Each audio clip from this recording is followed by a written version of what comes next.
এই বছরের জন্মাষ্টমীটা দুদিন পালন করা হচ্ছে। তো আমাদের বাড়িতে দ্বিতীয় দিনটাই বেছে নেওয়া হয়েছিল। সকাল সকাল গোপাল আর রাধা মাধবকে পঞ্চামৃত দিয়ে স্নান করিয়ে নতুন বস্ত্র পরিধান করানো হয়, পছন্দ মতো অলংকার দিয়ে তারপরে তাকে সাজানো হয়।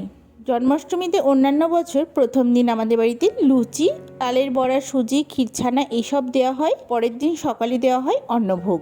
এই বছরটা একটু অন্যরকম, কারণ পরের দিনই পড়েছে মনসা পুজো। মনসা পুজোর নিয়ম অনুসারে আমাদের বাড়িতে তো রান্নাবান্না হয় না, সেই জন্য একদিনেই অন্নভোগ আর অন্যান্য সমস্ত কিছু নিবেদন করা হবে ঠাকুরকে। মা সকাল থেকে সেই সবেরই আয়োজন করছে, আমি হাতে হাতে মাকে একটু সাহায্য করে দিচ্ছি। শ্বশুর বাড়িতে জন্মাষ্টমী পূজা হয় না বলে আমি প্রত্যেক বছর জন্মাষ্টমীতে এই বাড়িতেই থাকি। ঠাকুরকে সাজানো থেকে শুরু করে এই সমস্ত ভোগের আয়োজন করা সব কিছু মিলিয়ে এই দিনটার জন্য সারা বছর অপেক্ষা করে থাকি। তালের বড়া, ক্ষীরছানা সবই মোটামুটি হয়ে গেছে। এখানে মালপোয়াগুলোকে ভাজা হচ্ছে। এখন মোটামুটি জন্মাষ্টমী প্রায় অনেকের বাড়িতেই পালন করা হয়। আজ থেকে 3 বছর আগে গোপাল ঠাকুরকে আমি নবদ্বীপ থেকে নিয়ে এসেছিলাম। তারপরে মা সেটাকে ঠাকুর ঘরে প্রতিষ্ঠা করে। তাছাড়াও আগে থেকে আমাদের বাড়িতে রাধা মাধব আর একটা গোপাল ঠাকুর তো রয়েছে। সব মিলিয়ে এখন ঠাকুরঘর জমজমাট। মাসির বাড়িতেও তো গোপাল ঠাকুর রয়েছে। মা এখান থেকে ভোগের আয়োজন করে মাসির বাড়ির গোপালকেও পাঠিয়ে দেয়। এবছরের ঠাকুর ঘরটা আমি একা হাতেই সাজিয়েছি। ভাই তো বাড়িতে নেই এবছর, ও থাকলে একটু হাতে হাতে সাহায্য করে। ঠাকুর ঘরটা সাজানোর পর এত ভালো লাগে, মনে হয় এই ঠাকুর ঘরেই সারাটা দিন কাটিয়ে দিই। এই হচ্ছে আমাদের আগেকার গোপাল ঠাকুর, আর এই হচ্ছে নতুন গোপাল।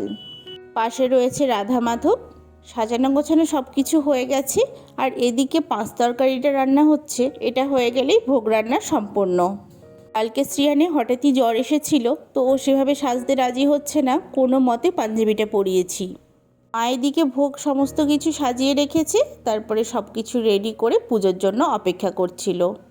ঘট প্রতিস্থাপন করার জন্য একটু আলপনা দিয়ে দিচ্ছি। আলপনাটা একটু আগে দেওয়া উচিত ছিল, কারণ এখন হয়তো আর শোকাবে না।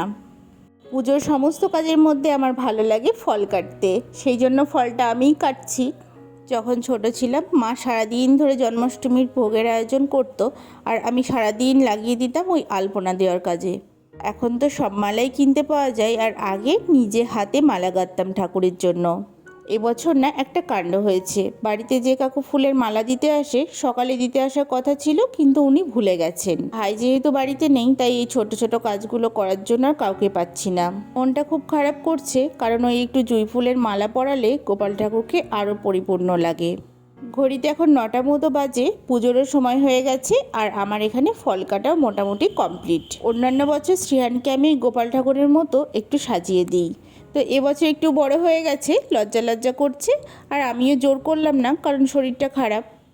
কালকে রাতে এত বেশি জ্বর এসেছিল, ও তো ঘুমাতেই পারেনি। তারপরে আজকে সকালবেলা দেখছি মোটামুটি ঠিক আছে। আর এদিকে এই পুজো টুজোর আয়োজন দেখে ও একটু বেশ আনন্দেই রয়েছে।